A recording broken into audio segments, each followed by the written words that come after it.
Well, good morning, everyone. I'd like to thank you for joining us. The hearing will now come to order. I would like to thank all of our witnesses for being here today, and we certainly look forward to your testimony.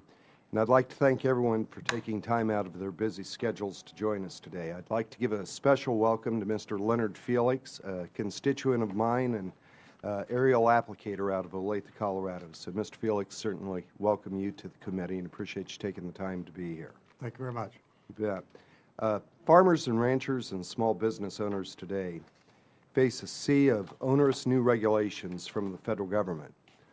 Although our nation's agricultural community is expected to continue increasing food production to feed a growing world population, the current administration continues to contemplate and propose new regulations that would place increased burdens on American agriculture and make production more costly. With our economy struggling to rebound from the downturn, now is not the time to saddle farmers and ranchers with higher costs and more onerous regulations that are driving them out of business. Today we will examine two EPA regulations threatening family farms and small businesses, a duplicative pesticide permit requirement, and potentially tougher air quality standards on farm dust.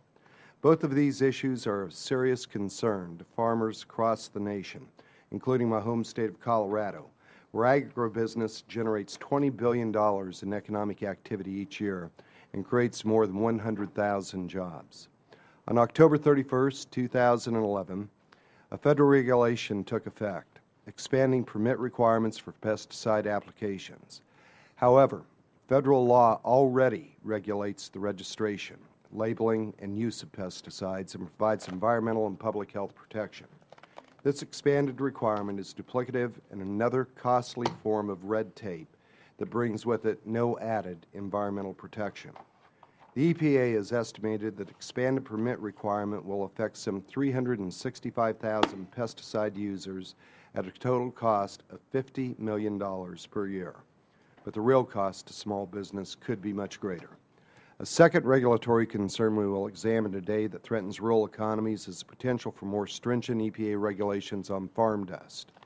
The EPA is currently in the process of revising the National Ambient Air Quality Standards for particulate matter, including dust.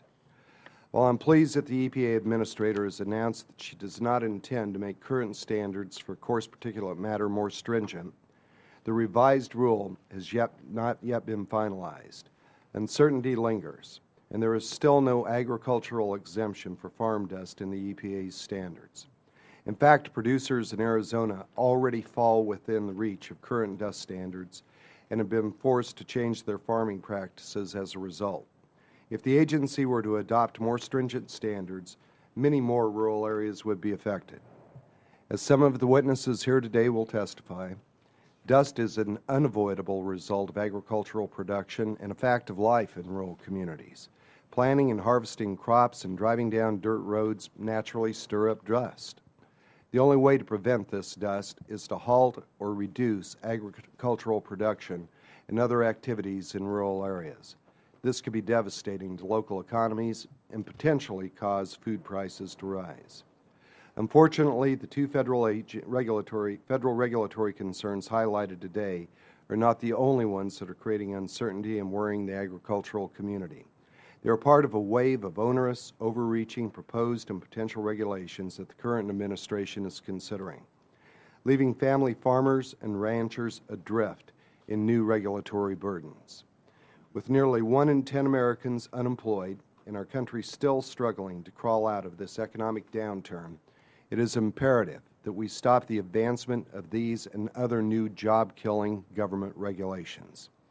Two of my colleagues on the House Agricultural Committee have introduced legislation to bring regulatory relief and certainty back to the agricultural sector.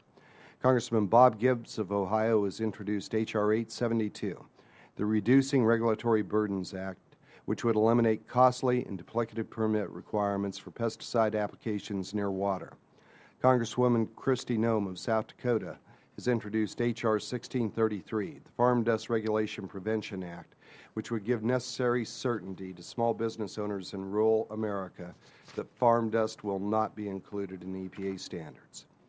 Providing greater regulatory certainty and regulatory relief to our nation's farmers, ranchers, and rural communities is absolutely critical. Creating an environment conducive for economic growth will enable farmers to grow crops and assist with getting our nation back on the path to future economic prosperity. Again, I would like to thank our witnesses for participating, and I look forward to their testimonies. I now yield to my colleague, Ranking Member Kritz, for his opening statement. Thank you, Mr. Chairman, and thank you, gentlemen, for being here today. In Western Pennsylvania, where my district is located, we take great pride in the outdoors. From the scenic Mon River to the Appalachian Mountains to hunting ruffed grouse in Laurel Ridge State Park, fresh air and clean water are an important part of what makes Pennsylvania a great place to live. Ensuring that all these natural resources remain free of pollutants and contaminants is a top priority. As we pursue these aims, we must be mindful that environmental regulation can impose significant costs as well. Too often, however, it has been small firms that have been impacted the most by EPA's rules. In fact, companies with less than 20 employees spend more than $4,000 annually, leaving many hard-pressed to make investments in their own business. Balancing these costs with the benefits of such regulation is essential. The reality is that we need to protect the environment without undercutting our nation's main job creators, small businesses. Today, we will examine several regulations that have the potential to impose real costs on family farmers and small agricultural businesses. Perhaps most troubling for small businesses are new pesticide requirements under the Clean Water Act. Never before in the nearly 40-year history of this Act has the government required a permit for such use. Making this all the more problematic is that the Federal Insecticide, Fungicide, and Rodenticide Act already regulates pesticides. Such duplication will not safeguard the environment. It will, however, impose new record-keeping and surveillance responsibilities on the more than 300,000 pesticide users. We will also look at the potential regulation of farm and agricultural dust. Such dust is a regular byproduct of farming and has been around as long as farmers have been working the land. There is limited science demonstrating that this dust has any effect on health in rural areas. Even though EPA Administrator has recently stated that it will not regulate farm dust, there is still concern that it may do so in the future. This is not an unfounded concern. The truth is that opinions can change quickly in Washington, D.C. Given that, I believe it is correct to be out front on this issue. Finally, I am looking forward to examining an EPA issue that could seriously impact farmers in my home state of Pennsylvania. This matter, called the Chesapeake Bay Total Maximum Daily Load, or TMDL, requirement, is part of a strategy to protect this watershed. However, it has severe and far-reaching consequences for local farmers, including those in my home state. This so-called pollution diet will put farmers out of business, plain and simple. It will effectively remove hundreds of thousands of acres of productive farmland. In fact, the EPA itself projects that roughly 20% of cropland in the watershed, or about 600,000 acres, will have to be removed from production. Requiring states to enforce this on behalf of the EPA takes this too far. We are all for protecting this great watershed, but not at the cost of putting farms out of business. We have been down this path many times before this year, whether it is greenhouse gases, coal combustion waste, or the issues before us today. The truth is that EPA is no stranger to overlooking the concerns of small businesses. Instead of neglecting them, the EPA should be conducting meaningful outreach to small firms, especially when their regulation affects family farms and agricultural businesses. During today's hearing, we will be able to listen to the agricultural community and learn about their views on EPA's regulations. Ensuring that the concerns of farmers and their rural businesses are heard is important. I hope that the EPA will take similar actions to increase its outreach in this area. Small farms, which constitute more than 90% of all farms, remain at the center of our country's rural economy. With direct-to-consumer sales increasing, small farms are poised to grow, providing not just high-quality food, but also jobs. Given such promise, it is important that the Federal Government does not extinguish this potential by imposing unnecessary costs and duplicative regulatory burdens on them. I want to thank all of the witnesses in advance for traveling here today, and I look forward to their testimony. With that, I yield back the balance of my time. Thank you, Ranking Member. If committee members do have an opening statement prepared, I'd ask that they submit it for the record. And I would like to take a moment to be able to explain our timing lights for you. You will each have 5 minutes to deliver your testimony. The light will start out green. When you have 1 minute remaining, it will turn yellow. Finally, it will turn red at the end of your 5 minutes. If you exceed that, you will be ejected. I'm kidding. If you would, try and keep it to that time limit, and we will try to be lenient so that you can finish up. I'd like to now yield to Congressman Schilling to introduce Mr. Nelson. Thank you, Chairman. Members of the committee, it's my pleasure to introduce Mr. Philip Nelson, who is here to testify on behalf of the Illinois Farm Bureau. Mr. Nelson has served as president of the Farm Bureau since December of 2003, and prior to that, he served as a vice president from 1999 to 2003. More importantly, Mr. Nelson is a fourth-generation grain and livestock farmer from Seneca, Illinois, who basically it's a family-run business, which we like to hear, in representing basically farmers from all over the United States. I appreciate you traveling all the way here during this very busy time in Illinois, especially with what's going on with harvest time and all that. So we look forward to hearing your testimony, and welcome, sir. Thank you. Well, Mr. Chairman, members of the committee, I thank you for the opportunity to share our thoughts and concerns about the matters that have been outlined. I am Philip Nelson. I'm a fourth-generation farmer from Seneca, a rural community about 75 miles south and west of Chicago. I farm with my wife Carmen, son Kendall, daughter Rachel, and we raise corn, soybeans, alfalfa, cattle, and hogs. I've been asked to testify about the National Pollutant Discharge Elimination System Pesticide General Permit that went into effect of the 1st of November, and to say a few words about the potential of proposed dust regulations on ag. But before I do that, I'd like to point out that we shouldn't even be here today testifying about the NPDES Pesticide General Permit, because it should have never went into effect. As you know, the House of Representatives passed H.R. 872 back in March. I appreciate that several of you voted for that bill. And it's regrettable that this bill needlessly spent this past spring, summer, and all of the fall languishing in the Senate, caught in a stranglehold by a couple of senators upset primarily over the Senate committee jurisdiction, not over the substance of the bill. I understand that more than 60 senators would vote today in favor of H.R. 872 if only given a chance. They should be given that chance. The Federal Insecticide, Fungicide, Rodenticide Act, FIFRA, has covered pesticide labeling and application very effectively since 1947. While the new permit process addresses pesticide applications in, over, and near waters of the United States, it duplicates FIFRA. EPA estimates that this new requirement, as was said before, would affect approximately 365,000 pesticide applicators nationwide that perform 5.6 million pesticide applications annually. It will cost $50 million and require over 1 million hours per year to implement this. I don't have to tell you that states like Illinois have very limited resources, just like the federal government. Spending precious resources for this purpose represents neither good public policy nor a wise use of taxpayer dollars. Furthermore, it doesn't make our food any safer, our water any cleaner, or provide one iota of environmental benefit above and beyond what we already achieve on our farms. Frustrated? Yes. But what really keeps me lying awake at night is the potential of this for more regulatory creep. It's as if we go to bed one night with one set of regulations and wake up the next morning facing a new set. Every moment that we spend fighting and then working to comply with needless, duplicative regulations takes away from what we do best, producing food. In the case of the new NPDES Pesticide General Permit, we have good reason to believe that pesticide regulation could be expanded in the future and include other routine applications. If we look at history of similar rules that began innocuously and later expand exponentially, then past actions give us cause for concern about this new permit.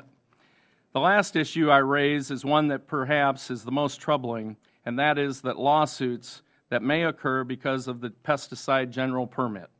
In Illinois, farmers are already being sued for discharges at livestock facilities that are still being constructed where no livestock is present.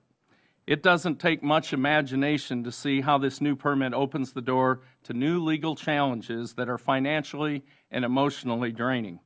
This permit does not improve food safety, doesn't add any additional environmental protection or benefit for society, and does nothing to improve my bottom line.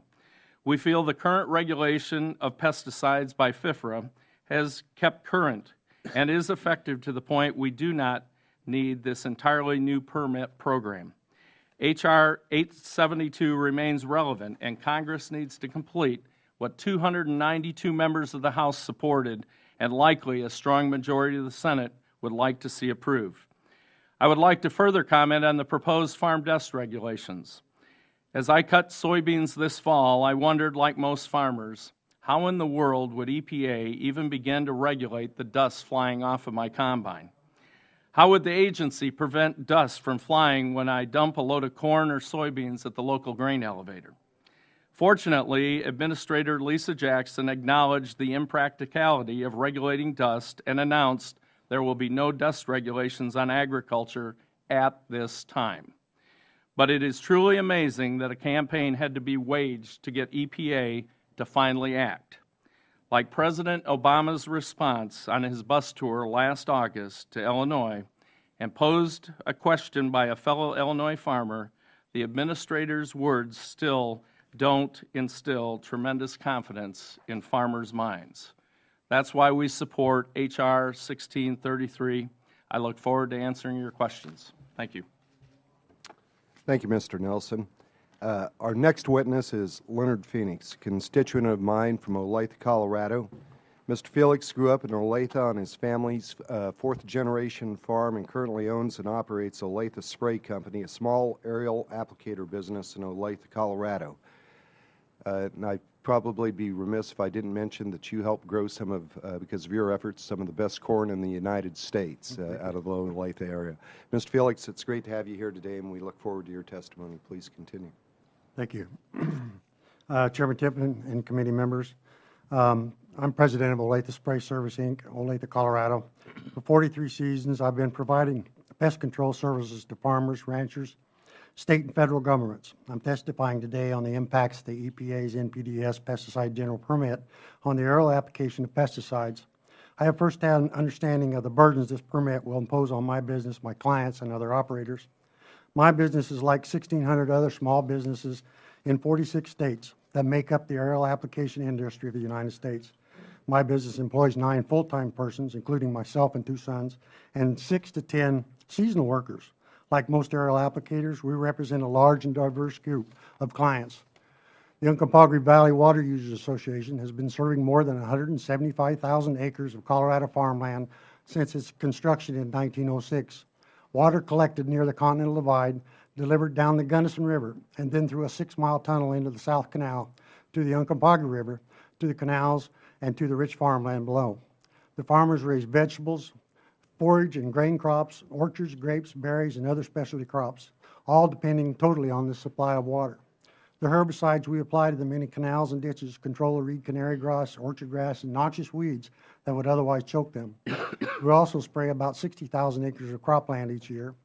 We help control mosquitoes for the Grand Valley Pest Control District, Orchard City, and Cedar Ridge Townships, and the Gunnison County.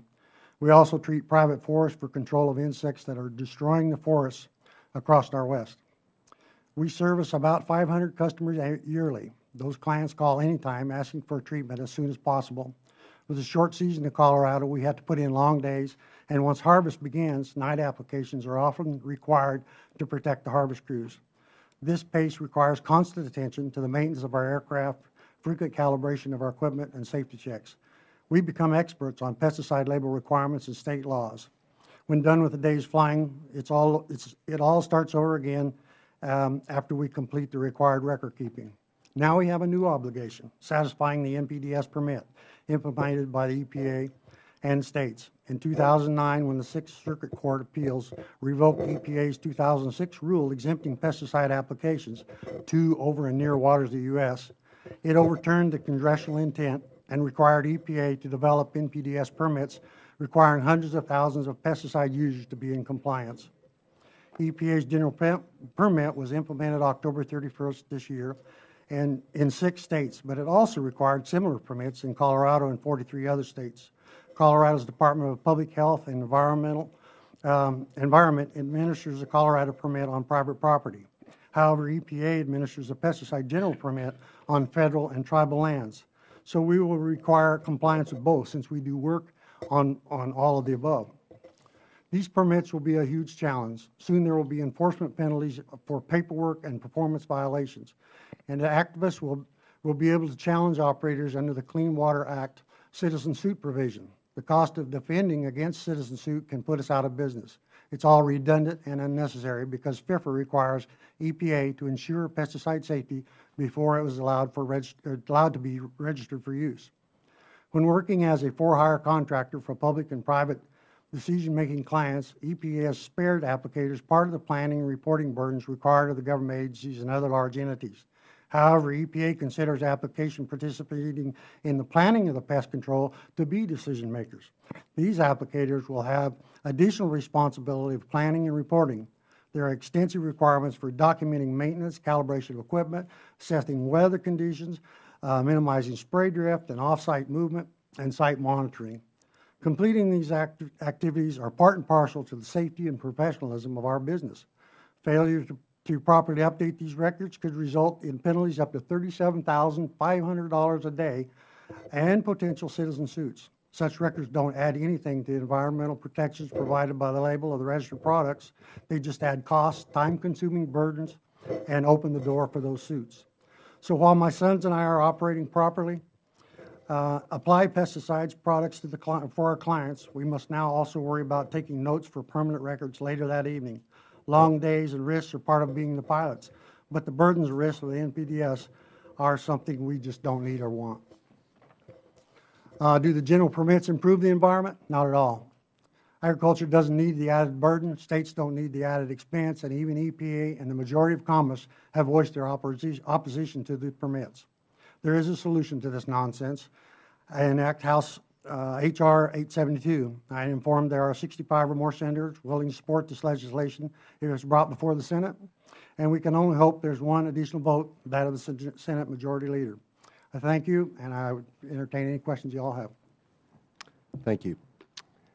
Our next on our panel, we have Ray Vester, a third-generation rice farmer from Stuttgart, Arkansas. Mr. Vester is testifying on behalf of the USA Rice Federation, where he currently serves as chairman of their Environmental Regulatory Subcommittee.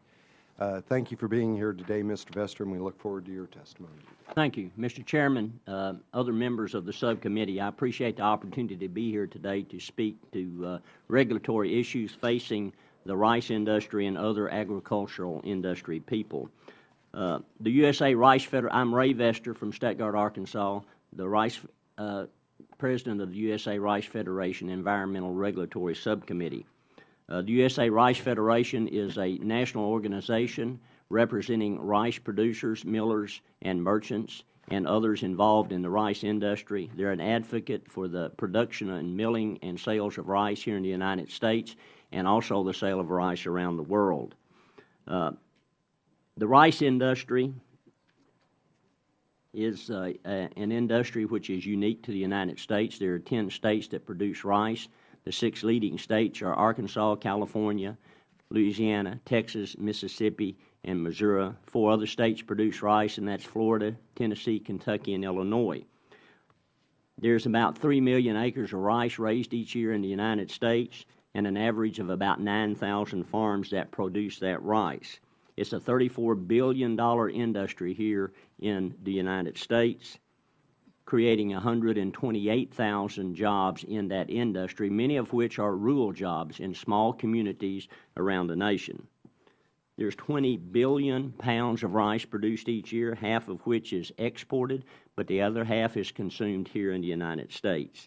Pests that affect the rice crop are insects, disease, and of course weeds and grasses. And rice is a crop that is grown in the water. It's an aquatic crop. I'm here today to speak on behalf of the rice industry concerning the NPDES permits, which we are looking now at since November 1 has arrived. The first thing that is obvious when you read the permit is that there's education needed in the Office of Water in the Department or in U.S. EPA. One of the first things you read is that the use of pesticides should be done at the lowest amount of pesticides possible, delivered in a precise way to actively control the pest. That's what farmers do each and every day, because that's the reason of economy savings. Then the next language that comes up states that the pesticides are only to be applied as a last resort measure when pest conditions can no longer be tolerated. If that approach is followed, then the first approach can't be reached. If you wait till the last to control the weeds, then you use more pesticides. If you use the pesticides early, you use smaller amounts. It would be like taking your child to an emergency room or to the doctor with a sore throat, and the doctor tells you, well, he has strep throat, and you say, well, you know, he's not sick enough to have antibiotics yet, I'll take him home. And you come back at the end of the week, and his throat is so sore he can't speak, he's running fever, and you say, well, I still think he's strong enough to survive. And a week later, you find him in the hospital with an IV with antibiotics, hoping you save his life. That's the approach the NPDES permit takes when it comes to the application of pesticides on rice or any other crop. Rice is grown in an aquatic situation in fields with established borders, levee borders, to keep either water in or out. Water is kept in during the growing season, released during the harvest season, and dried. It's not waters of the U.S. There are waters pumped into a field there. The permits required for any time you apply a pesticide in the waters of the U.S. Rice, we feel, is not planted or grown in waters of the U.S. It's planted and grown in a flooded situation. The permits are supposedly to prevent what pesticides being released into the waters of the U.S., when in fact a permit allows you to release pesticides into the waters of the U.S. We're already covered by FIFRA, which, as the speakers have already said, that covers all those situations. It's established. Farmers follow those rules and regulations. Aerial applicators follow those rules and regulations. And with the passage of NPDES permits, we have double regulation. We're doing the same thing over and over again, costing family farms more and more money to accomplish what is needed. The rice industry is very much against the passage of this. On the dust issue, it's hard to farm without dust. It's a natural reaction. If you don't have dust, the ground's too wet to work. If you have dust, the ground is ready to be prepared for planting. We're challenged and given the responsibility to raise crops to feed this nation. And with dust regulations that are supposedly could be imposed, we face a very difficult situation. We stand very much opposed to the dust regulations that may affect rice farmers and farming in general in the United States. I'd be happy to ask any questions that you might have. Thank you, Mr. Vester. I'd now like to yield to Mr. Kritz to introduce the final witness. Well, Carl, we're gonna actually tag team on you today, because I didn't know till just recently that another member of the committee, Mr. Barletta, you're actually his constituent. So I'm going to give you a very short introduction and then yield to Mr. Barletta to give more of a personal introduction. But I'd like to introduce Carl Schaefer. He's the president of the Pennsylvania Farm Bureau. The Pennsylvania Farm Bureau is the largest farm organization with a volunteer membership of more than 50,000 farm and rural families, representing farms every size and commodity across Pennsylvania. Mr. Schaefer was just recently re-elected to a third term on the American Farm Bureau Federation Board of Directors and appointed to a second term as a member of their executive committee.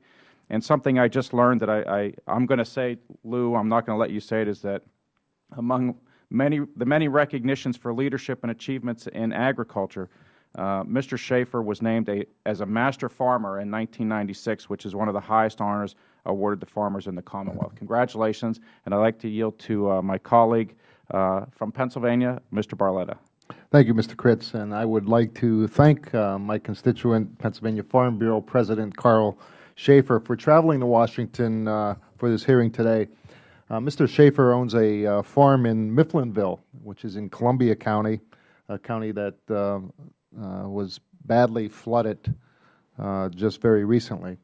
Mr. Schaefer has worked hard representing all of the farm bureaus across the Commonwealth of Pennsylvania. I look forward to continuing to work with the Farm Bureau on important legislation in the future. And I appreciate Mr. Schaefer taking time out of his busy schedule to share his testimony with us here today. Again, I yield back my time, and thank you, Mr. Chris. Mr. Schaefer, Ms. Schaefer, if you'd like to continue, please. Well, thank you, Chairman Tipton, and Ranking Member Kritz. Thank you very much. I really appreciate the opportunity to be before you today. As was stated, my name is Carl Schaefer, and I'm pleased to offer this testimony on behalf of the Pennsylvania Farm Bureau and the American Farm Bureau Federation. I own and operate a farm in Columbia County, Pennsylvania, where I raise green beans for processing, corn, and wheat.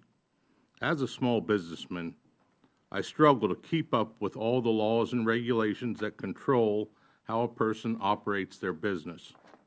Of all the federal regulatory agencies, the one that takes the most time and costs me the most in productivity is the EPA.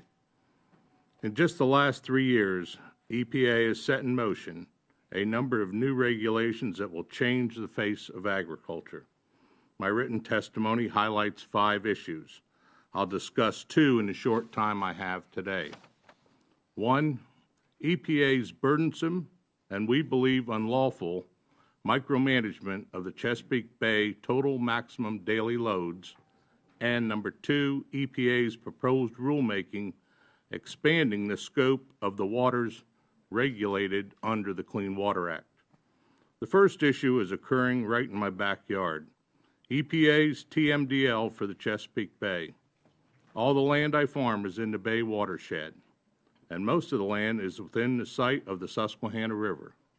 Unfortunately, EPA does not believe that economic considerations should be taken into account when implementing a TMDL. The overarching problem is that EPA's Bay model is fundamentally wrong.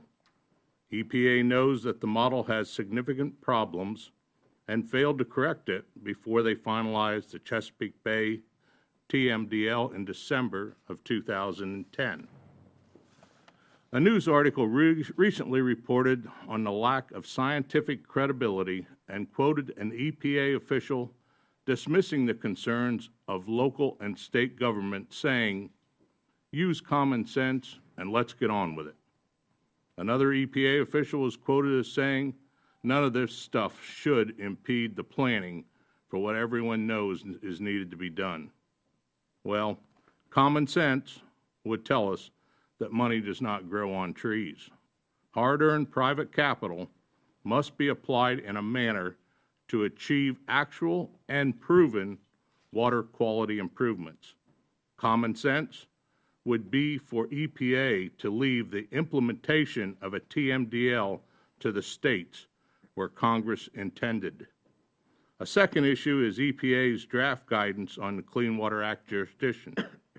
The draft guidance would greatly expand EPA's regulatory footprint, from the value of the land to restrictions on land use. Farms and small business entities will experience negative economic consequences.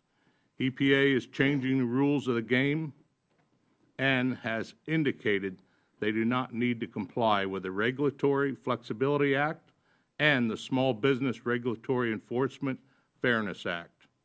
There is no question that asserting Clean Water Act jurisdiction will limit the activities that farmers, ranchers, and landowners will carry out on their land. EPA already tries to require permits for changing from one type of farming to another. The guidance will effectively remove the term navigable from the definition of waters of the U.S. The term and the definition of waters of the United States permeates all sections and programs under the Clean Water Act, including water quality standards, oil spill prevention and control measures, water quality certifications, the just issued pesticide permits, and soon to be issued post-construction stormwater regulations. The economic implications of continued and purposeful federal regulatory overreach will be staggering. These costs will impact the whole economy, and this committee should not be surprised when our productivity contracts and jobs are lost to foreign competition. I want to thank you for convening this hearing, and I'll be glad to respond to any questions you might have. Thank you. Thank you, Mr. Schaefer. I appreciate that. It's always kind of interesting when you get the unintended consequences which come from regulation. We all want clean air, we all want clean water, and some of the impacts. So we'll start out with questioning, and I'd like to begin actually with Mr. Felix from my home area. Aerial application of pesticides play a major role in protecting our farmlands, forests, and other invasive species, and enhancing the production of food and fiber. Mr. Felix, how will the expanded MPDES permit requirement impact your ability to be able to serve farmers, local governments, and others that rely on timely economic applications of pesticides?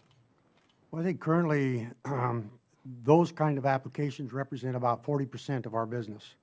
And with the risks that go along with the citizen suit efforts that can be done, I'm really considering not doing those applications anymore. So as far as the right-of-way work on the canals, they wouldn't be done timely anymore. I would lose that revenue and also wouldn't need as many employees to get that work done. And the water users would have to be adding to their arsenal of some way of controlling that problem, because it's not going to work for us.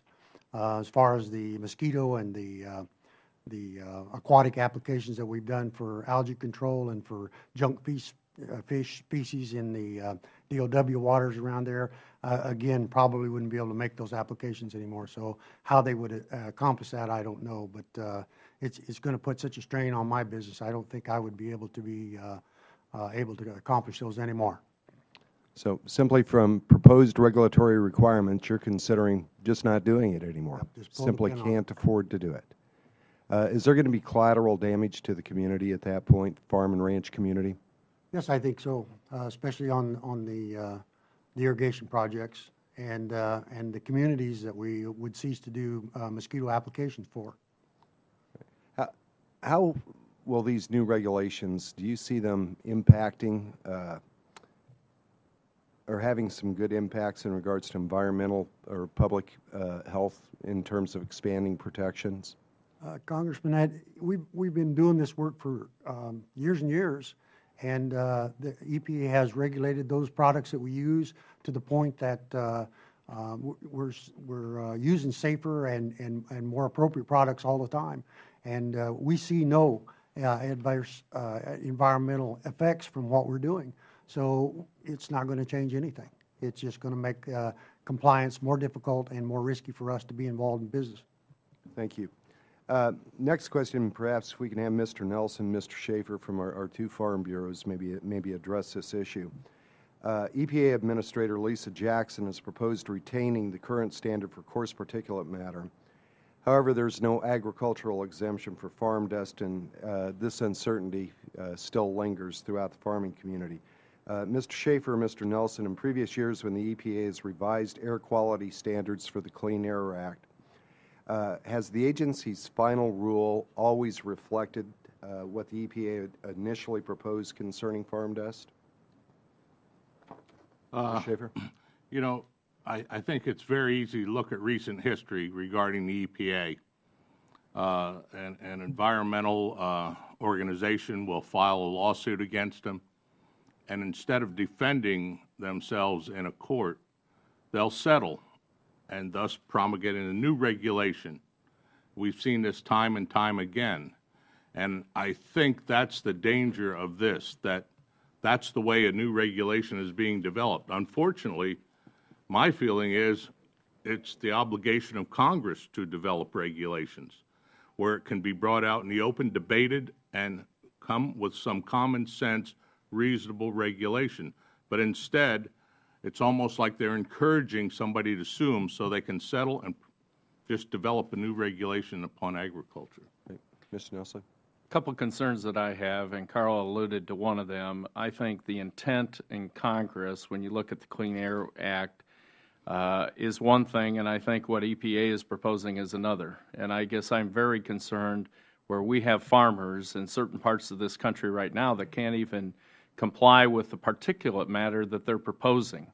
As I said in my testimony, when we harvested this fall, and you see a natural cause happen when you're harvesting a crop that is ripened, you know, farmers have no control over that. And I think what irritates farmers the most is, getting back to a comment that was made earlier, there just needs to be some common sense put into this equation as we talk about this. But in response to your question, I think I am very concerned that, you know, EPA keeps proposing these, that keeps handcuffing farmers across this country, not just in Illinois, with their proposed rules. I believe that is an important issue, Ms. Nelson. I appreciate you bringing that up because we're seeing some activist groups now encouraging expansion of the particulate matter out into the western states to where when the wind blows in, I know in my part of the country, and I know Mr. Felix can speak to this as well, we have half of Arizona airborne over us every spring, just in terms of the dust coming in. So that certainly does be able to create some challenges for us. Appreciate you bringing that up. Small business owners have raised concerns that the EPA and its rulemaking in terms of clarifying waters in the U.S. is not adhering to mandatory requirements of the Regulatory Flexibility Act and the Small Business Regulatory Enforcement and Fairness Act as well. The Farm Bureau Federation and other groups wrote to the EPA to express their concerns on this matter, and we would like to be able to submit that in today's hearing record as well. Given the significant and potentially devastating effect of this rule on small businesses, and it is critical that the EPA ensure small businesses have a fair and meaningful opportunity to participate in the federal rulemaking, that the agency completes all of the necessary cost-benefits analysis. What are some of the costs you see coming out of some of these rulings, potential rulings for EPA dust control? Well, I think the first thing that comes to my mind is, how are you going to comply? In harvesting, I think you're very limited in what you can do to try to meet that requirement. I look to my colleagues in California that might have a lot of fresh produce that they drive down a dirt road. They're out of compliance under the proposed rules that they are pushing forward. So I think the compliance issue is one thing that rises to the top of every business person involved in agriculture and trying to comply with it. Great. Mr. Schaefer, do you have any comments? Oh, I would just echo that, but just for instance, in Pennsylvania, we have a large amount of dairy farmers, for instance, and they depend on making hay for cattle feed. Well, you can't bale hay and put it away wet, or you're going to have spontaneous combustion. So just by the definition of it, you have to let hay dry. Thus, when you go to bale it, you're creating dust. So I honestly, you know, as I said in my testimony, it's laughable when they say use common sense. Well, this is common sense, and to try to regulate particulate matter over dust and things like that, that is not common sense. Yeah, the uncertainty is certainly a question. Mr. Felix, could you maybe address, has it been your experience in terms of applying pesticides that you'll wake up one morning and you have new labeling that you may not have been made aware of that can put you out of compliance? Certainly, this happens quite frequently. As the product comes down the pipeline to us and the label changes come, we're not notified of it. The only responsibility we have is reading that label as we get it. And we've lost uses in the middle of the season. For instance, I was supplying a product to spinach, and there was a complaint made to the Department of Agriculture, and they came in to do the investigation. I went out and got a label off the new products, and spinach wasn't on the label. But the material we carried over for the winter, it was. And so these kind of things are going on all the time on a daily basis, and that's why in my testimony I mentioned we've come experts on the label and the proper use of the products in compliance with that label, and that was one lesson that I almost learned the hard way. Okay, thank you. Just a couple more questions so we can get our other members involved here as well. Mr. Vester, due to the uncertainty of the process to obtain a general permit, have you started to consider changes that you will need to make in order to comply with new permitting requirements? Well, once again, we're dealing with U.S. EPA. Most of our farmers have no clue this is there. They receive no notification from anybody. If they read the National Register every morning, they might discover that there's been a new rule. We have spent a great deal of time on SPCC, spill prevention, control, and countermeasures, and we were finally able to obtain an extension on implementation of that regulation. EPA had promised. We debated that for 5 years with EPA. A plan came out with a plan which we had agreed to with a promised 5-year implementation, and then all of a sudden it changed to 1 year. There was promised education to know what to do. That was never done. Most farmers, even today, when they got the extension, didn't know what they got the extension for. There's very little information that comes from EPA. It's assumed that we know everything they do. It's difficult to do. We in the rice industry consider and debate the fact that we should be exempt because of our water issues on the production of rice is return flow irrigation water and stormwater runoff. Those two are exempt by law in the Clean Water Act, period. But EPA is trying to circumvent that by the fact of writing regulations that bring on environmentalist lawsuits. That's the way they regulate now, judicially, not legislatively. And that's what we face each and every day. In the MPDS permit, as I said earlier, they tell you to use as little chemicals as possible with no set amount, which opens that to lawsuit trying to establish what amount. Then they say that you can only use it as a last resort. So who decides what's last resort? And last resort doesn't work. You know, we're dealing with an agency that writes rules for what we do, and they don't know what we do. They don't know how we do it. They just know that there ought to be rules for it. We have people who have spent their entire life on concrete trying to tell farmers how they should run and operate their business, how they should plant crops, how they should grow crops. The U.S. farmer produces the most abundant, the safest, cheapest supply of food to the American public, and we get beat over the head every year because we're not doing it right. You know, I don't know what our answer is. You know, how do you not spray a pesticide on your rice to take care of insects, disease, and grasses and weeds when it's an aquatic crop? Now, the water seldom ever leaves that farm because in our state, most of the water is retrieved, placed in reservoirs, and reused. In the 1980s, EPA did a study in western Tennessee on rice fields where water was put in and where it came out.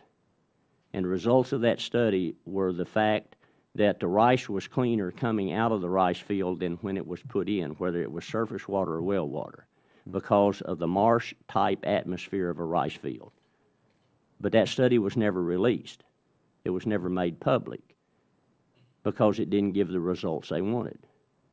Water coming out of a rice field is safer and cleaner than the water going in because of its marsh-type atmosphere.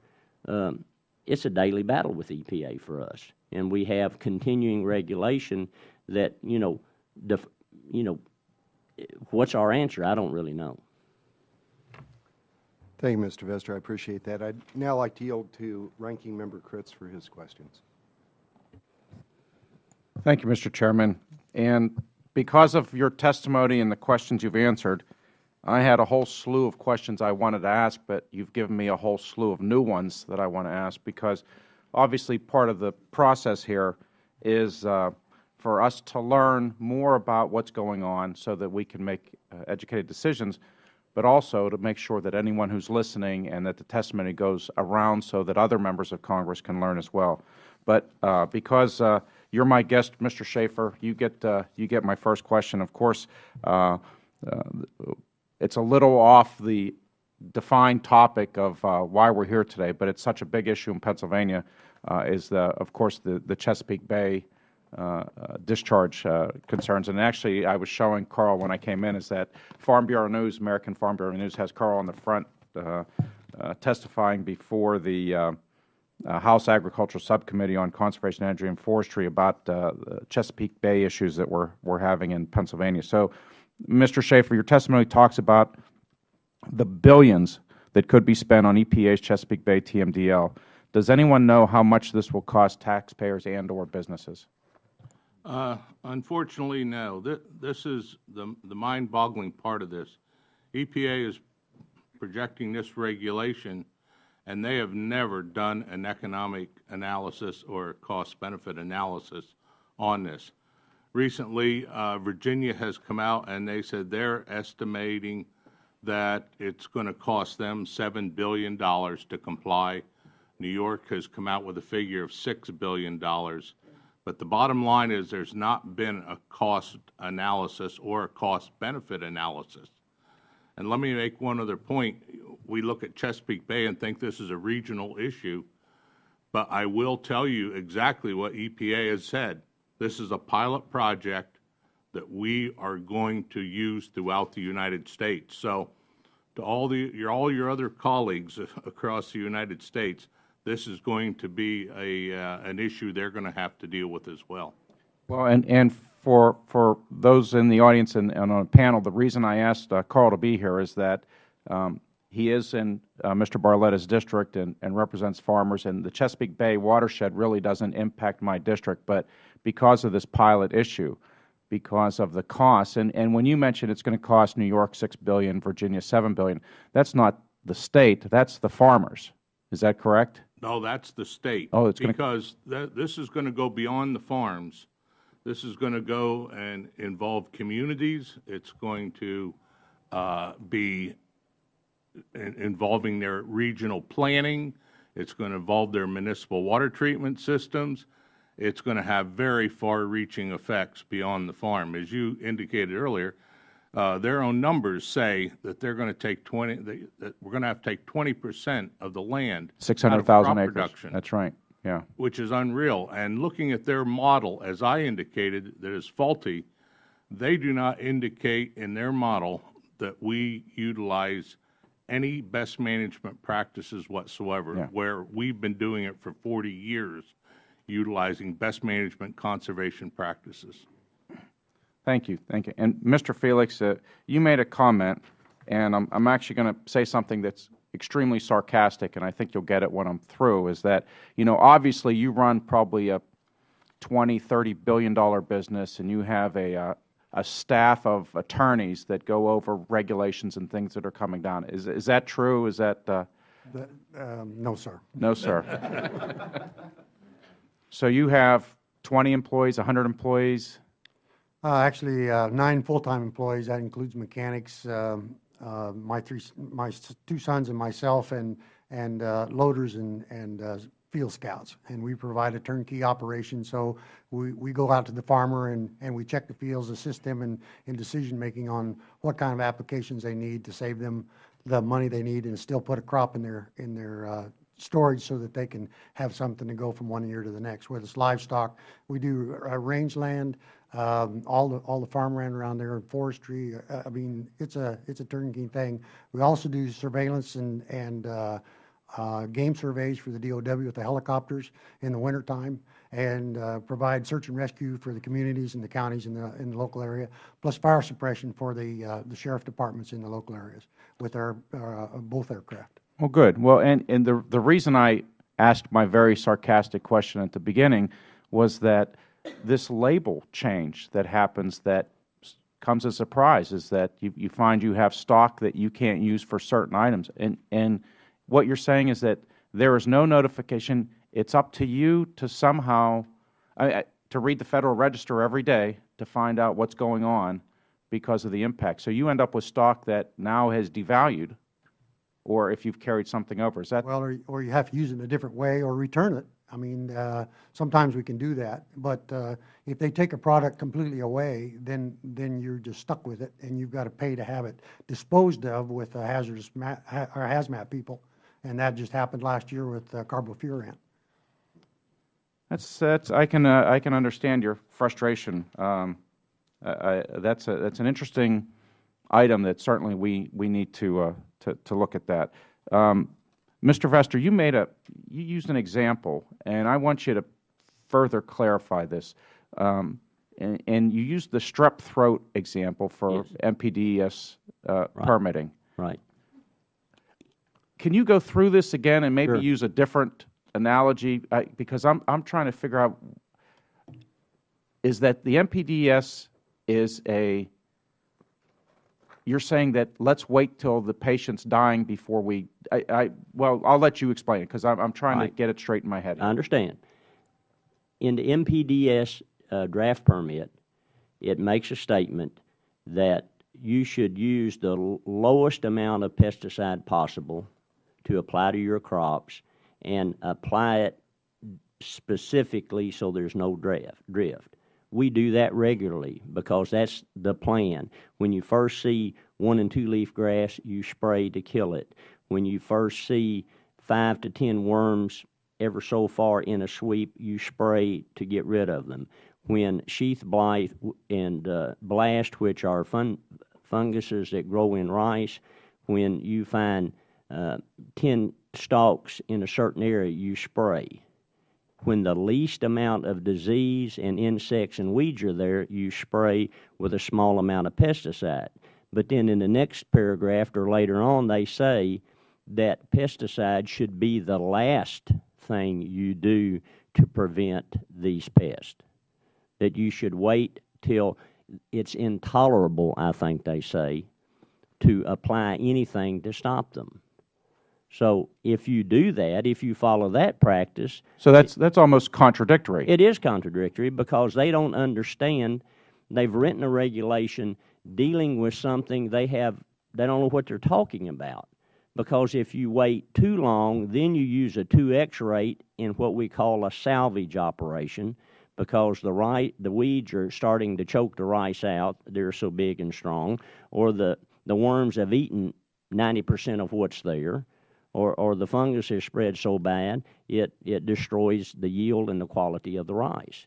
And it would be like taking a child to the doctor or yourself to the doctor with a bad cold, and they say you have strep throat, and you tell them, well, I'm strong, I can survive it.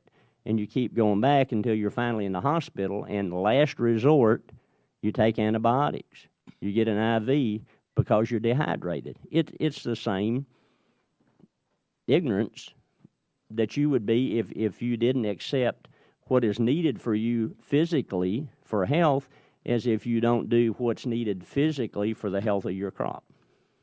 So it's almost like preventive medicine, is that well, spend a little up front to save the huge amount down the road, and plus if you're losing crop, you're spending more and losing, you're not making. When you wake up in the morning with a sinus headache and pressure, do you take something to stop it? You do. If you don't, what happens? It keeps getting worse and worse, and finally you may have a sinus infection and you go to the doctor. If you walk into your field and you find 1- and 2-leaf grass, it takes a small amount of herbicide to kill that. If you wait till it's 5- to 6-leaf grass, it takes an enormous amount of pesticide to kill it. And so on one hand, they're telling you, don't use a whole lot, but wait to apply pesticides or herbicides until there's no other option. Yeah. Well, in the first place, that's the only option. Well, so let's take this a step further. So common sense. We're going to use the common sense. We're going to use the reasonable man approach here. Do you spray when you see those 2 blades of grass? Yes. Now, what happens with the permitting? Does it come back that you get pushback from the agency, or what? I mean, we haven't. We're starting a new year. Yeah. Okay. we're regulated at the state level because EPA directly regulates 6 or 7 states, and the rest of the states it's delegated to state authority to regulate. In Arkansas, it's DEQ. Okay. So Pennsylvania, is DEP Pennsylvania or is it EPA? In Pennsylvania, the pesticide rules fall under the Department of Agriculture. Okay. right, and it varies state to state. Okay. So we all have different rules, and the only stipulation that each state has, they have to have a rule as stringent or more stringent than what U.S. EPA rule is. You can't be less stringent. So Right. Okay. our rule is just now coming out to be known. So whether we have to read that rule for the coming year to see if we're going to have a permit and what establishes that, if it's approved what we write by EPA. Now, we've only seen, and the state of Arkansas has written off the draft regulation because we had to have the state regulation ready by November 1. Well, EPA didn't have the full regulation ready till November 1. So we had we couldn't. Right. You had to use the draft. We had to use the draft. Well, the draft doesn't look anything like the new regulation. So I don't know even if Arkansas or any of the other states have a regulation Or if they'll be. that is approved by EPA. Yeah. So, the original draft that EPA came out with, there was talk that you had to apply for a permit in the winter for the coming year, listing all the pesticides you were going to use in that coming year. You don't know. You don't know when you're going to use them. Weather and time of the year dictate what we do as farmers. Mm-hmm. If when the crop is planted, we don't have a business plan that says today we're doing this and tomorrow we're doing that. Right. Right. Like I said, EPA is regulating something they don't know anything about. Yeah.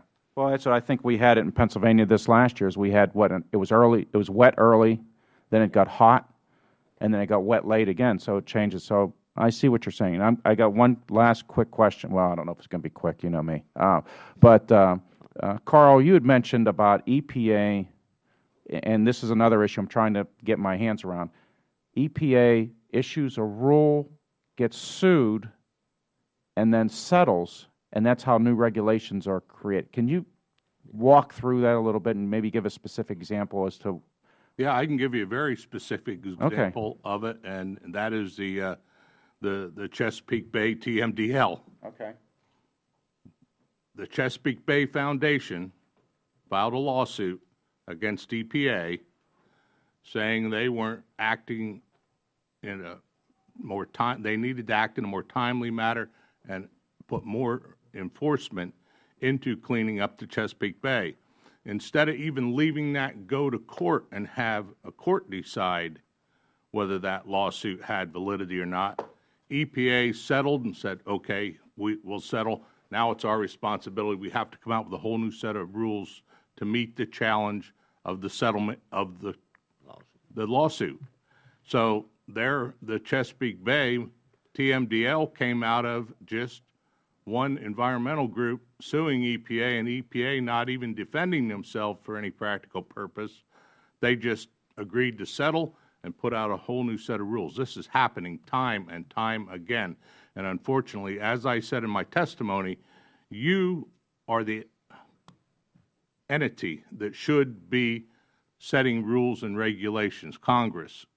And instead, EPA is doing this by these settlements, and it's a lot of different issues are being promulgated this way. Thanks, Carl. I yield back. Thank you, Mr. Chairman. Thank you. I recognize Mr. Barletta for questions. Thank you, Mr. Chairman. The word I heard most here this morning was the word common sense. And I could tell you my short time here in Washington, the 10 months that I've been here, I found that common sense is not as common here as it is in Pennsylvania, Illinois, or Arkansas, or Colorado. I think we all agree that farmers have a vested interest in conserving and protecting their land, and the agricultural sector is vital to our nation's economy, and also people may not realize it is vital to our country's national security. It is very, very important that America continues to produce its own food, and I'm very concerned about that. Some of the regulations that you have to live under, other countries are not, and we are putting America's farmers at a disadvantage, as we've done in manufacturing, and then we wonder why we don't have any more manufacturing in America. We're doing the same thing in farming, and I believe it is a national security issue. But assuming this is true, Mr. Nelson, how can the Environmental Protection Agency justify imposing these burdensome regulations on American farmers? Well, that's the question we've been asking ourselves as producers, because when you start looking at their proposed regulations, whether it's in clean air, clean water, and I think the frustrating part that we see on behalf of the farm community is we're not given any credit for the environmental practices that we have in place. Case in point, over the last 2 decades, we've reduced the use of pesticides almost 30% through biotechnology that we use in our crops. Secondly, we probably use 25% less fertilizers over the last 2 decades. We plant filter strips, as was alluded to earlier, to make the water cleaner. In Illinois, we have private pesticide applicator training. Every 3 years, you go through a training exercise and have to be licensed. So I think the frustration that we have is we have a lot to offer as an ag community to put on the table of practices that we do have in place, with which are best management practices, but we're not given any credit for that. And I think that's the frustration that we see in the justification of the EPA.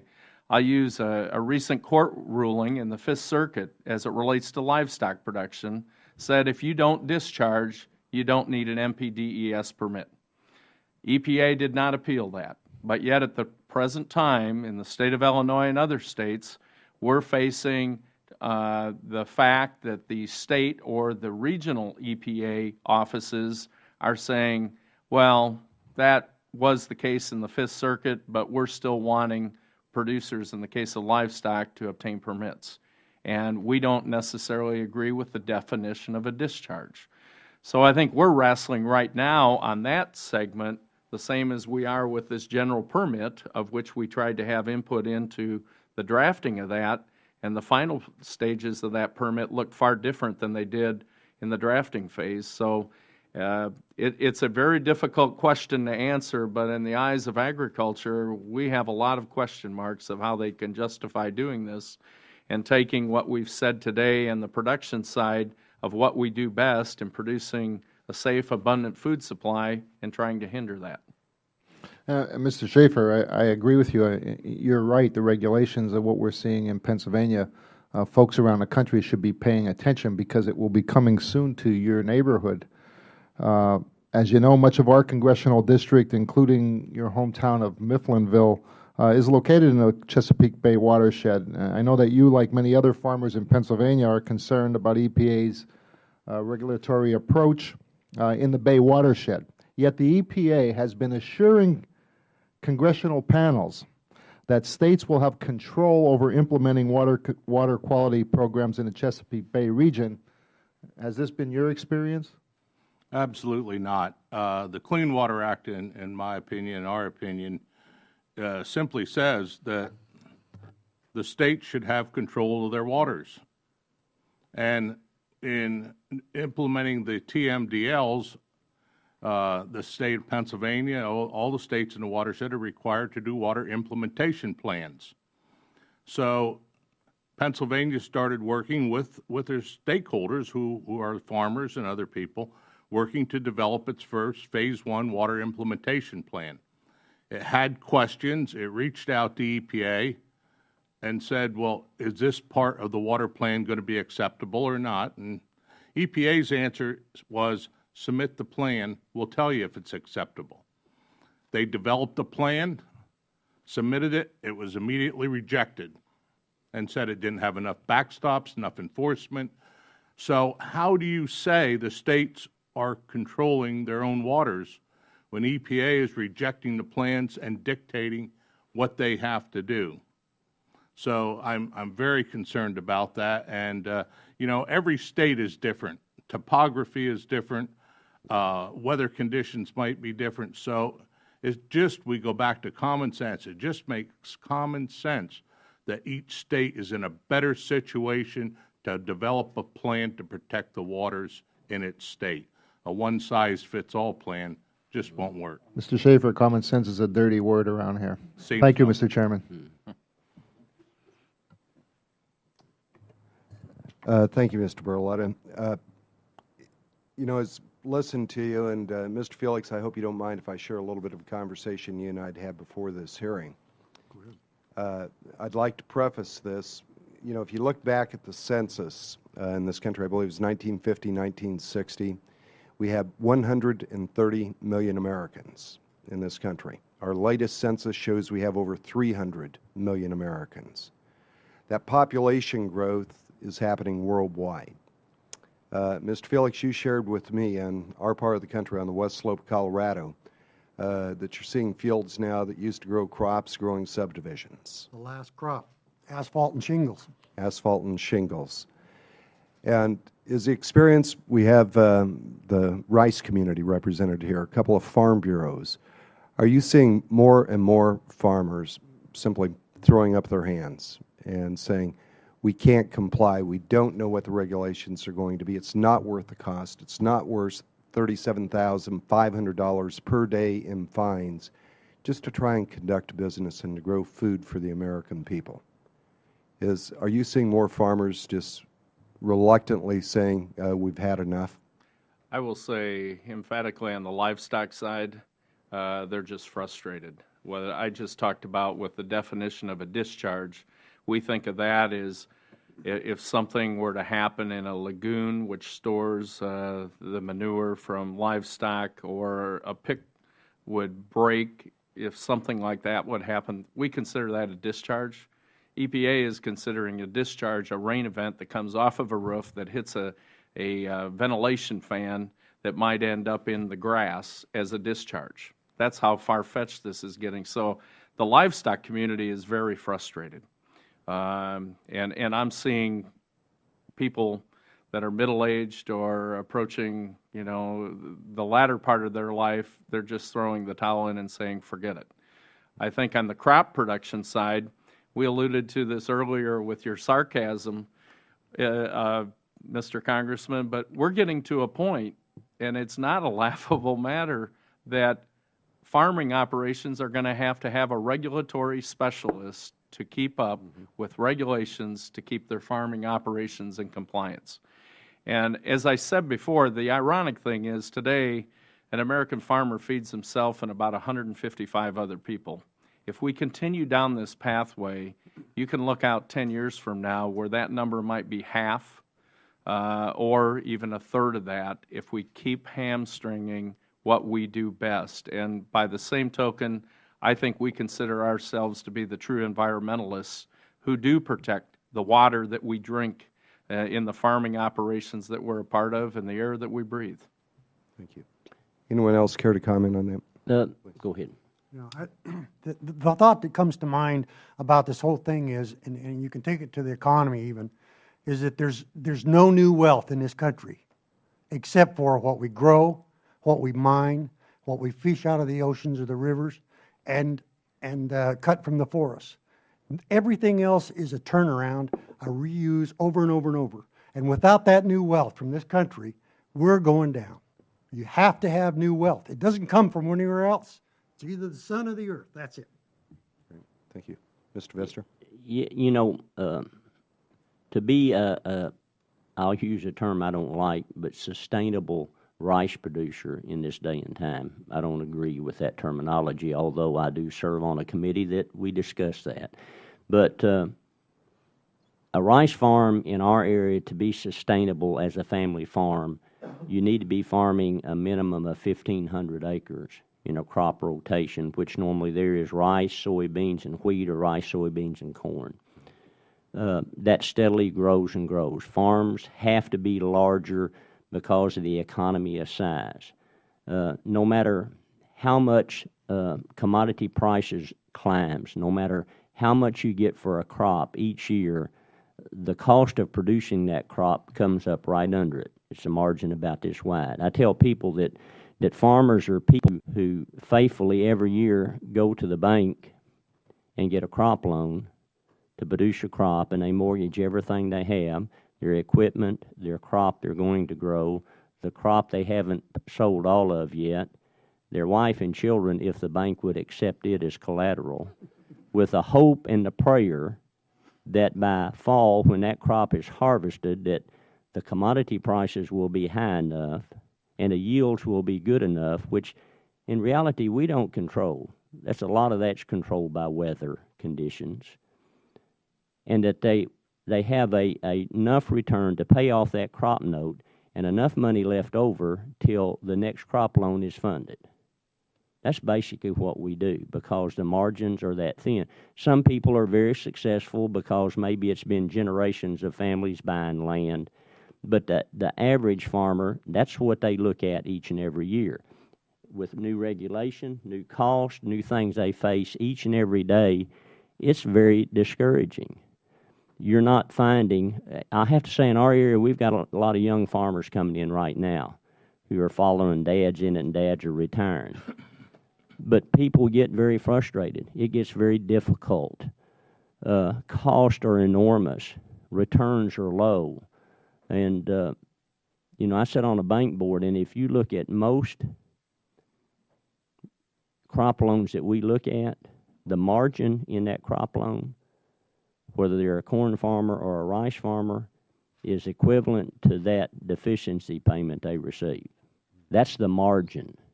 That's what's left over, okay? In some years it's not that. This year it won't be that because costs were so high. We were the same way in Arkansas. We had a flood period. We were dry first. We had floods.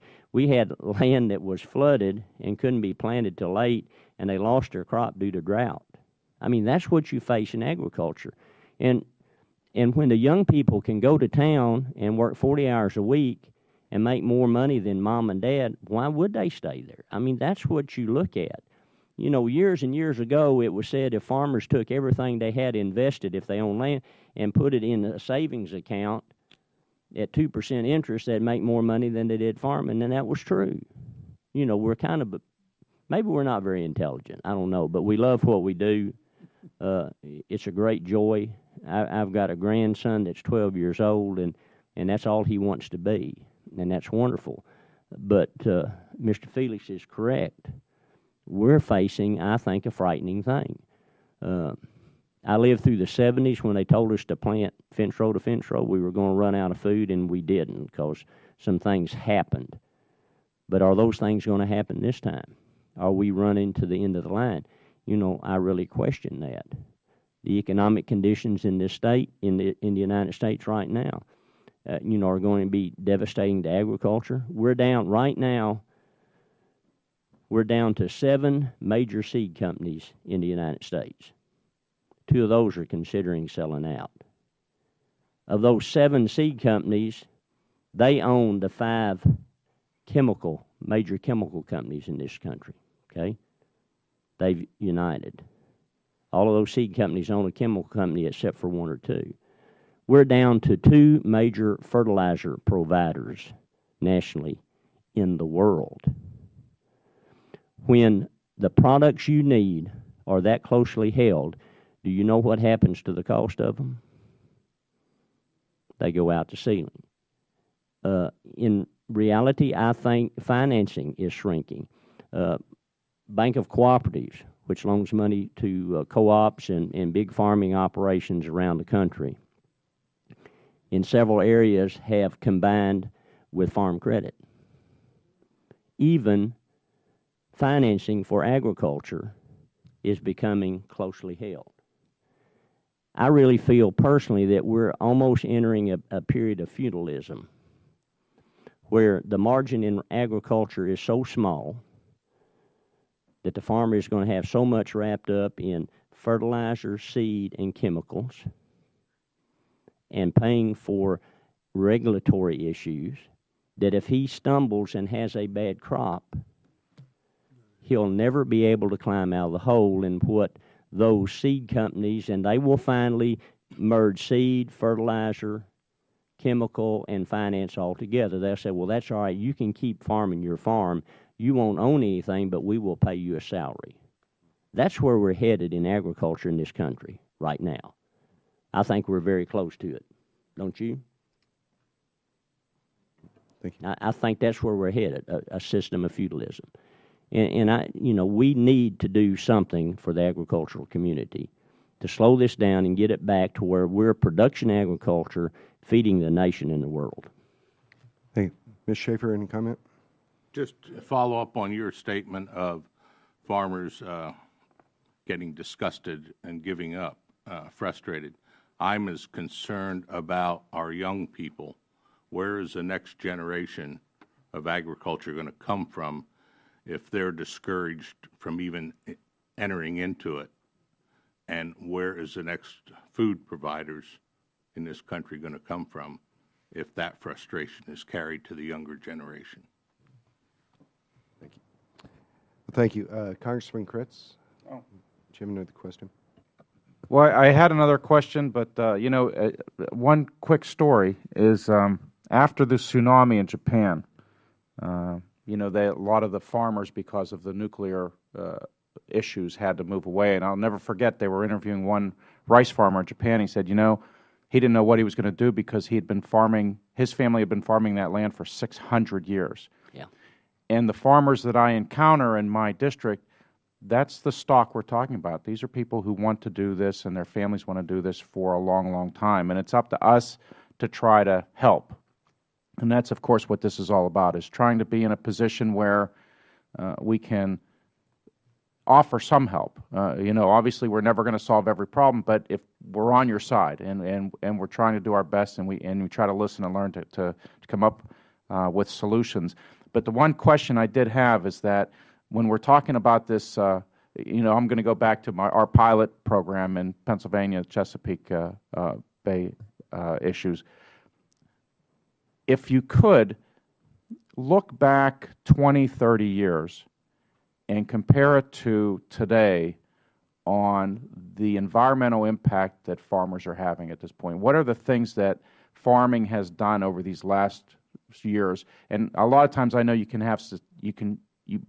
share statistics with us that show that the work that's been done, or the work that's being done on farms now, is so much more environmentally friendly than it was in the past, because you have implemented a lot of things. And I think, Mr. Schaefer, Carl, you had mentioned in your testimony or in some of the information that part of your heartburn with EPA right now is that they don't give credit to farms that are doing cleanup already. So if anyone or anyone who wants to comment on the difference now between now and if you want to go back 10, if you want to go back 50 years, what the difference is that you're seeing on farms, and how you really are the stewards of the land. And the reason I ask this is I want to make sure it's in the record so that everyone gets to hear it.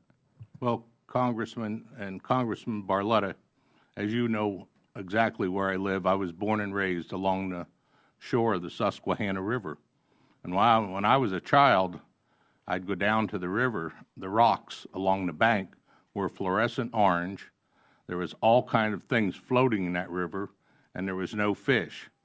Today, it's one of the best smallmouth bass fisheries in the world. The waters have been cleaned up. My father used to raise beef cattle, and I can remember on hot days those cattle standing in the creek to keep cool. Now, my father wasn't a bad man. He just didn't know that was an opportunity for pollution. We've learned that. We have stream bank fencing. We have adopted so many practices over the last 40, 50 years. No-till farming, cover crops. It goes on and on with best management practices. We have done this voluntarily without EPA's foot on our head telling us to do this. And we've been able to do it through the development of technology and new ways of farming that are more environmentally friendly, and we've adopted it on our own. And that's why you can go to EPA's numbers. of how much nitrogen reduction there's been, how much phosphorus reduction there's been, and how much sediment reduction there's been. And it proves it. And we still, as you mentioned, I was in that Congress hearing 2 weeks ago. The administrator from the EPA stood there and said, this is like trying to run a 10K race, and we're still standing at the starting line. Now, after all we've accomplished, for them to say we're still standing at the starting line, you talk about frustration. There isn't any bigger frustration than comments like that. In the rice industry, compared to 20 years ago, two of the major input costs in rice have always been nitrogen fertilizer and water. We use half the water we used to use because of developments of seed that mature more quickly, because of practices how we don't lose water. It's a precious item to us. Farmers conserve their water faithfully because they have to have it. I would say that nitrogen use has been cut by 40%. And they're doing experiments now and testing now, not run by EPA, run by the Extension Service in our state, of how we can use less fertilizer yet. We've made huge inroads. Nearly all farmers plant grass barriers around their field to keep pollution down, to keep erosion down. Farmers know that their land and what they do is precious to them. It's no different than the man that has a lockbox full of cash money. He's not going to leave the lid open and let the money come out. That's our livelihood. That's what we pass on to our children and to the next generation. That's the way we make our living. We take care of what we have. And as Mr. Schaefer says, you know, it's disheartening to hear people say, well, you're just not doing enough. You know, what you've done, well, anybody would have known to do that. And there's an opinion in U.S. EPA that we are ignorant, straw-chewing people who wear overalls and don't have an education. That's what comes across to me. You know, and it's interesting because I have yet to meet a farmer that isn't highly educated and can talk about agricultural science, pesticide science. I mean, all these things. It's amazing to me. And it was actually an education for me because, you know, I guess growing up you read books about farming and it's just you work with your hands, people work with their backs, but the education required is unbelievable. And to your point, you're doing things so they have to be smarter. The next generation has to be smarter because they're innovating and they're doing good things. I didn't mean to interrupt, but I'm amazed at the level of education farmers have. I'd like to go back just to what we was talking about, the young farmers and where they're coming from. And our farmers have implemented the very similar things that these other gentlemen have related to, the no-till and the irrigation practices.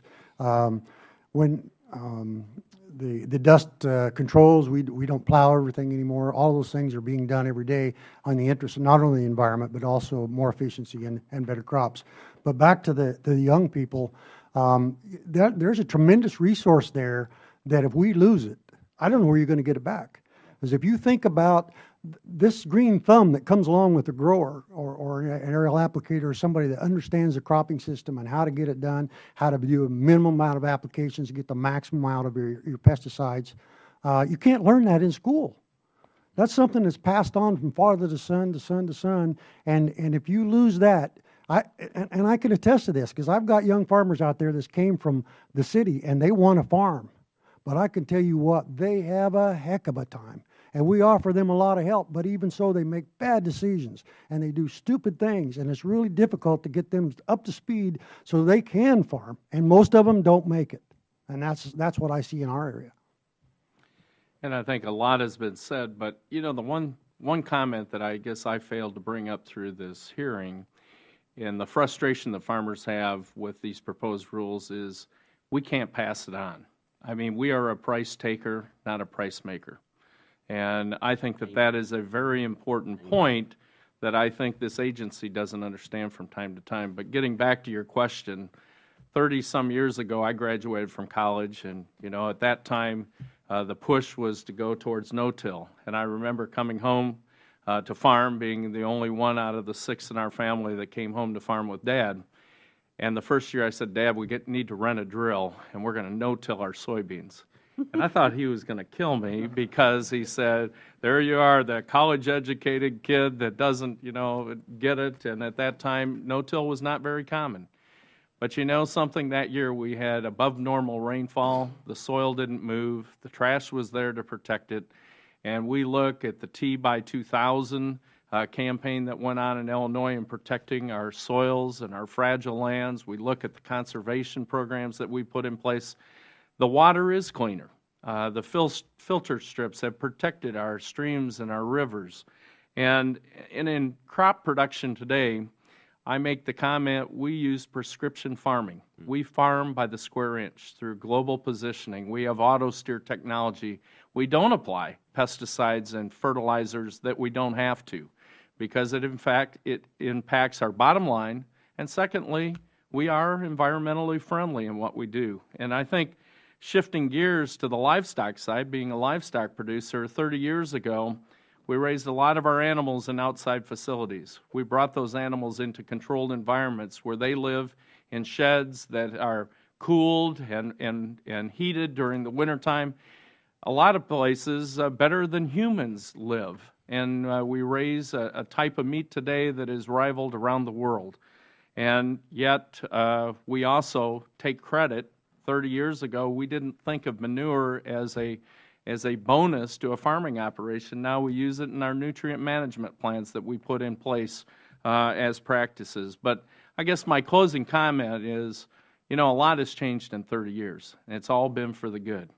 But yet we don't get credit for that, as been alluded to. And I'll use the analogy, I have a son who would like to push Dad out of the farming operation today and take it over. But he sees the storm clouds on the horizon of the EPA pushing some of these rules, and he's skeptical about whether or not he wants to be a part of this business. And as congressmen, as members involved in agriculture, we have to get it right and get this thing under control and get back to the common sense that really, needs to be injected into this debate. Well, thank you, gentlemen. Appreciate your comments on that, and fellow members of the committee. Sitting on the Small Business Committee, it's interesting observation. All of our small businesses, be it farming, ranching, small retailers, small production companies across this country, as I've traveled throughout my 3rd congressional district, Colorado, 54,000 plus square miles, at every meeting that we were at, within no more than 10 minutes, the EPA comes up. The overreach of this body is enormous. And I think, Mr. Nelson, to your point, particularly with our farm and ranch community, something that we cannot ever fail to underscore for the American public is the farmer, the rancher, doesn't set their price. They pay the price, not only in terms of the sweat off of their brow, but out of the limited resources that they have. And when we have a moving target, and as Mr. Schaefer was noting, that the EPA views us still at the starting line. We've seen tremendous improvement because the best custodians of our land is truly our farm and ranch community. And I want you to know on my behalf, and I know on Congressman Kritz's behalf and Congressman Berletta as well, this nation owes a deep debt of gratitude to that farm and ranch community and what it's able to provide. And believe me, we will take your admonitions, particularly with the uncertainty that we're seeing out of the EPA, greatly frustrating when we ask a state to be able to put forward a plan, and then the EPA sits in judgment and it's not good enough without guidance. That's unacceptable. To my ear in particular, I would like to let you know that we have a lot of frustration on both sides of the aisle when it comes to the regulatory bodies right now that are putting out regulations under the legislative mandate of Congress, but exceeding that mandate. And there has to be a good solution, a good piece of legislation, and a number of us are working on that, simply to be able to address getting it back to that authoritative body The EPA should not be writing legislation. It should be fulfilling the legislation that Congress had entitled it to be able to do, and it's overreached. So thank you, gentlemen, all for being here. I know that it's no small effort to be able to come here and to be able to participate in these. So as the subcommittee continues to focus on burdensome regulations that affect our farmers and ranchers and small businesses, I would again like to be able to reiterate how important it is to provide regulatory certainty and relief to our nation's job creators. Thank all of our witnesses for being here today, and I'd like to ask unanimous consent that members have 5 legislative days to be able to submit statements and supporting materials for the record. Without hearing objections so ordered, this hearing is now adjourned. If I can find my gavel, we'll gavel it out. Thank you, gentlemen. Thank you. Thank you. Thank you.